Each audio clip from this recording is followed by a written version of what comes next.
aakhirana qalbigan nabad qabkiisa iyo caafimaad qabkiisa kaliya lagu badbaadaa. Sidaa awgeed baa ilaahay qur-aanka wuxuu ku leeyahay yowma laa yanfacu maalun walaa banuun ilaa man ata allaha biqalbin saliim. maalinta aan adduun wax tarin qof ula yimaada mooyaane rabbigii qalbi caafimaad qaba.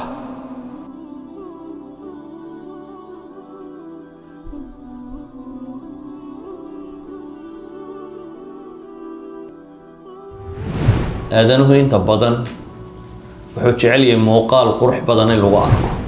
qofna ma jecla subaxii markuu soo tooso isagoon toilet kaba gelin inuu suuqa u soo baxo, qofna ma jecla. waayo wuxuu diidan yahay isagoo fool xun inay dadku arkaan. ilaahay subxaanahu wa tacaala wejiyadiina ma eegayo, meel kaluu rabbi leeyahay anigu halkaasaan eegaa. quluubtiina iyo acmaashiinaan eegaa. ka waran adoo qalbi fool xun la soo kacay ama la soo toosay oo rabbigaa hortiisa isla taagay.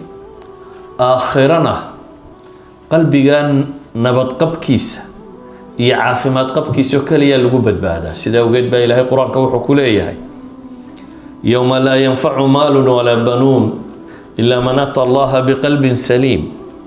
maalinta aan adduun wax tarin qof ula yimaada mooyaane rabbigii qalbi caafimaad qaba.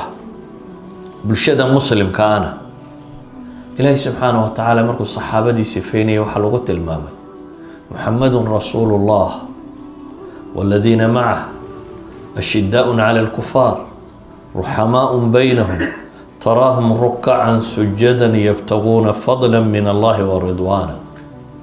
nebi maxamed waa ilaahay rasuulkiisii baa la yidhi, isaga ammaan waxa ugu filan masaladaasoo kaliya inuu ku rabbi doortay yahay. saxaabadase saddex sifa ilaahay siiyey subxaanahu wa tacaala. sifa waxa weeyaan xidhiidhka ilaahay la lahaayeen oo ilaahay wuxuu ku tilmaamaya taraahum rukacan sujadan yabtaguuna fadla min allahi wa ridwaana. waxaad arkaysaa iyagoo rukuucsan oo sujuudsan oo ilaahay subxaanahu wa tacaala raalli ahaanshiisa iyo dheeraadkiisa raadacaynaya. kaasi waa xidhiidhka iyaga iyo rabbigood ka dhexeeya.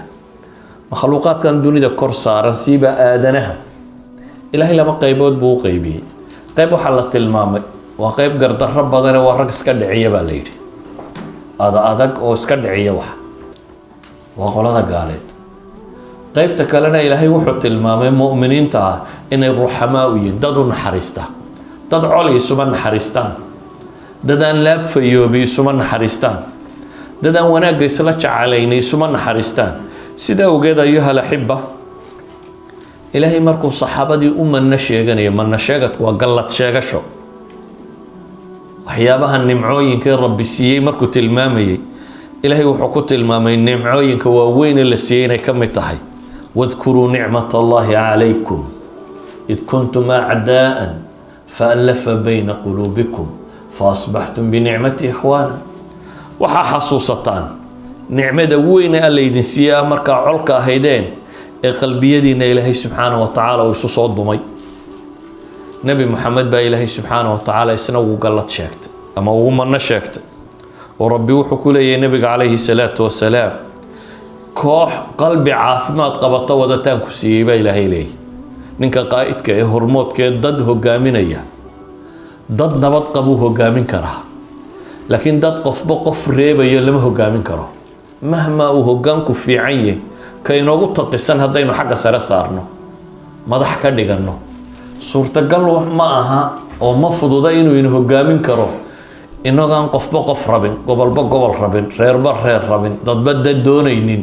suurtagal maaha inuu ina hogaamin karo walow uu daacad yahay. sida awgeed baa ilaahay subxaanahu wa tacaala wuxuu nebiga ugu gallad sheegtay huwa aladii ayadaka binasrihi wa bilmu'miniin waallafa bayna quluubihim low anfaqta ma fi lardi jamiican ma allafta bayna quluubihim walaakina allaha allafa baynahum. ilaahay waa ka kugu gargaaray baa la leeyahay nebi maxamedow nasrigiisa iyo wa bilmu'miniin koox mu'miniina. kooxdaasi oo ilaahay qalbigooda walaaleeyo isu dumay baa la leeyahay. haddaba ayuha alaxiba walaalnimada la sheegaya islaamnimadu ma timaado iyadoo quluubtu bugto oo caafimaad aanay qabin. waxaa loo baahan yahay xanuunada badan ee ilaahay kitaabkiisa uu ka warramayo alghillu walxaqdu walbagyu walxasadu waxaasoo dhan in laga caafimaad qabo. soomaaliga inaanan kuba wada garan baa suurtagale. waa waxa laaliya wixii uur xumo iyo uur ku taallo iyo xaasidnimo iyo caloosha wixii dhibo oo dhan